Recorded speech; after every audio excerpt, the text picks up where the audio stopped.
double feature of my new film, The Beguiled, with Lost in Translation. You can almost chart her age with each of the films she's made. With Virgin Suicide, she was a young woman trying to figure out her place in the world. When I made Lost in Translation, I thought it was very self-indulgent. I didn't think anyone would connect with it. It was surprising that people did. Beguiled, she said that it's a film about her at three ages in some ways. She could be the Elle Fanning character, or the Kirsten Dunst character, or the Nicole Kidman character. Yeah, I mean, I think I found film festivals really helpful because people see her work. There's just such a nice community and people that love films. It's always exciting to be a part of that and show your film. Were you always taking photos, even as a kid? Was the camera important to you, even growing up? I think as a teenager, I liked fashion magazines and photography, and we had movie cameras around, and we'd make little, horror movies and stuff as kids. But I'm sorry, you made little horror movies. Did you make one? Yeah, I made probably my first film as like a 12-year-old was called Vino Fatale. It was at our winery, and I don't know where it is. It doesn't exist, but sorry, we're going to show it right now. No, I'm just kidding. Yeah. No. But what was it about? Do you remember? I can't remember, but there was blood and wine, and I forgot about it until just now. But we had video cameras around, so we made stuff. And actually, it started because in junior high, I didn't want to have to write reports, so I somehow talked my teachers into letting me do films instead of writing reports. So I did a film on George Washington, but it was like Mr. Bill with clay figures, and it was just to get out of writing reports. That's how I started my film making. Well, let's talk about that a little bit, because I wonder if the photos you took, you were trying to use them as sort of a visual storytelling, where there's a story in each snapshot, or if it was just kind of candid, what you did. I don't know how it started. I think it was because I liked fashion photography, so trying to think about that. And then I went to Japan in my early 20s, and snapshot photography was very embraced there, and so it didn't feel intimidating to take pictures of what you were into. And as a teenager, my mom knew I was interested in photography and took me to art shows and started to encourage me to collect photography because it was affordable then. And so for Christmas, she would let me pick out a photo as something I could get. And so she really encouraged that. And then spending time with Jazzy, we would look through photo books, and he would show me photos. And when I started working on this film, when I start a film, I look at photography as a starting place to talk to the cinematographer about the color and the mood and the tone or whatever. So you were telling me earlier today that this came about when somebody said you should make a movie of The Beguiled. How this came about?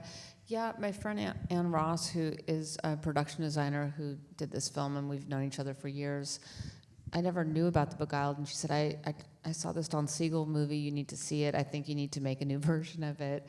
And I thought I would never make a remake of someone else's movie, but I watched it, and it stayed in my mind, and I kept thinking about how weird it was, and how I could see how I would do it, which would be very different than that. So I found the book that was out of print, and it was written all from the female character's point of view.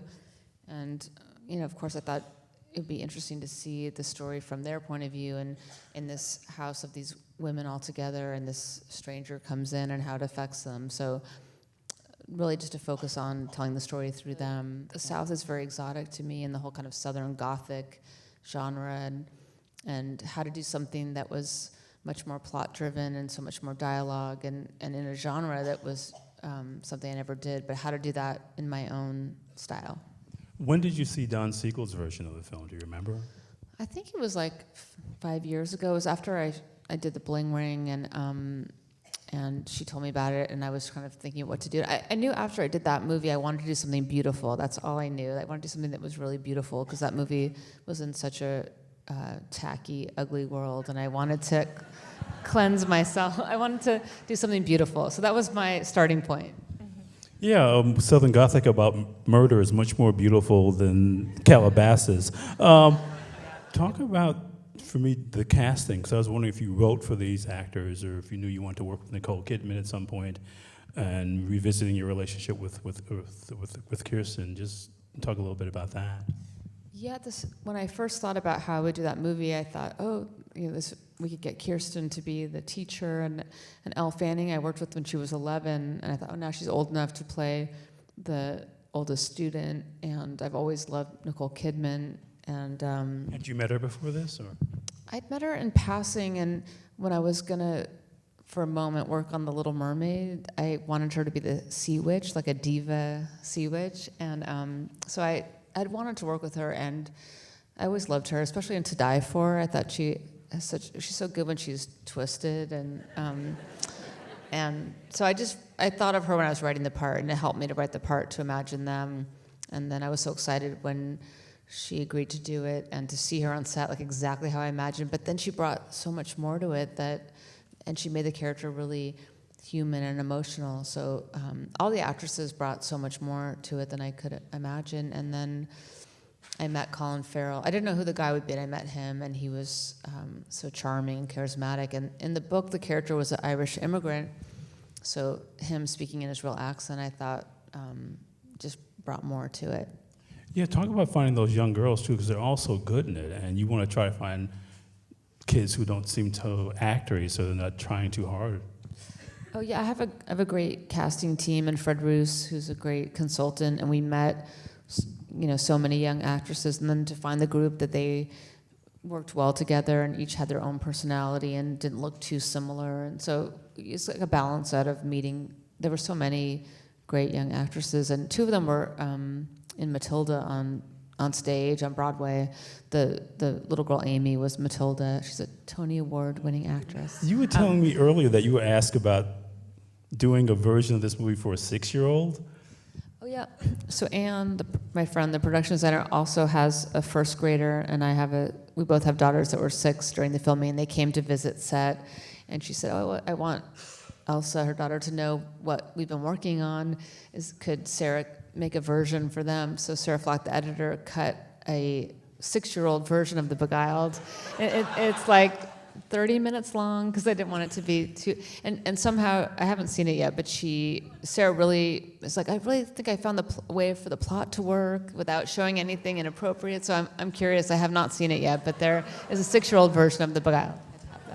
But also, too, one of the scenes that really struck me, the ease about this, and I was telling you before that, the movie feels like it's a series of vignettes, but each scene actually moves the plot forward, is that first scene when she meets him. He's at the side of the road, which must have been an incredibly difficult scene to shoot. Talk about making that scene. When she finds him in the forest? Yeah, in what way? It was raining when we shot that, and we were out in City Park in New Orleans, and it hard. Because there's a lot of information to get across, who he is, why he's there, because you never really come out and explicitly say a whole lot, so just to sort of get that he's desperate but not dangerous. When's the last time you saw the movie? Do you remember? Lost in Translation? Oh, I don't remember. I haven't watched it in a while. I think maybe on TV I'll see like a clip, but I haven't watched it in a long time, so I hope it holds up. Well, what do you remember about the first time you showed Lost in Translation to an audience? Do you remember the reactions then? I don't remember where I showed it first. I guess probably in Venice. Well, I can tell you about this film. I was writing it at my dining table when I lived in Los Feliz as a lonely trophy wife, and and I thought it was very self-indulgent and that nobody would care about these characters, and I was really surprised that anybody connected with them, and so it's been really exciting that people connected to it, because I really thought, she's this kind of spoiled girl that doesn't know what she wants to do with her life, and it felt very indulgent. Well, I think people still like it. Let's thank Sofia Coppola for being here. Thank you. Thank you.